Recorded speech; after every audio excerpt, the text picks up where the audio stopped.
Buying a home in America was once the cornerstone of the American dream.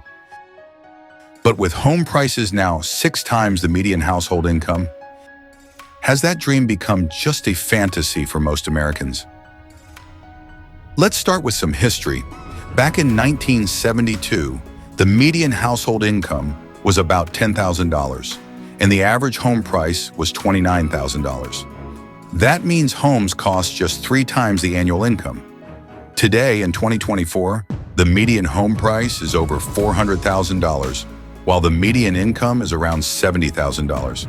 This gap, homes costing 6 times the income, is staggering. Here's an example. Imagine a couple in the 1970s saving for their first home. With steady jobs, they could save for a 20% down payment in a few years. Now compare that to a young couple today. Even with 2 full-time jobs, it could take them over a decade to save the same 20%. And that's assuming housing prices don't rise even further. One big reason for this shift is mortgage interest rates.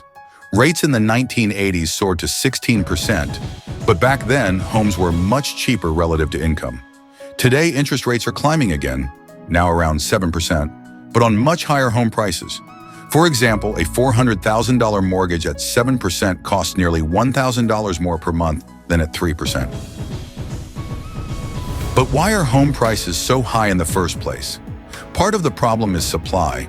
Restrictive zoning laws in many cities make it nearly impossible to build affordable housing. In 2024, the homeowner vacancy rate, the percentage of homes available for sale, is at its lowest in 70 years. Fewer homes for sale mean higher prices, especially in high-demand areas. Here's another issue. Affordable homes under $200,000 are disappearing. In 2010, these homes made up 40% of the market. Today, they're less than 10%. Meanwhile, million-dollar homes are growing as a share of what's available. This creates a huge barrier for middle-income families. So what happens if people can't afford to buy? They rent. But renting isn't always a cheap or stable alternative. In many cities, rent prices are rising just as fast as home prices. For example, in Austin, Texas, the average rent for a 1-bedroom apartment has increased by over 30% in the past 3 years. Now, here's a question to consider. If wages aren't growing fast enough and housing remains unaffordable, what does this mean for the future of the middle class? Despite all this, home ownership isn't the only way to build wealth. Some financial experts argue that renting and investing the money you would have spent on a mortgage can be a smart alternative. For example, if you invest $1,000 a month in a diversified stock portfolio over 30 years, historical trends suggest it could grow to over $1 million.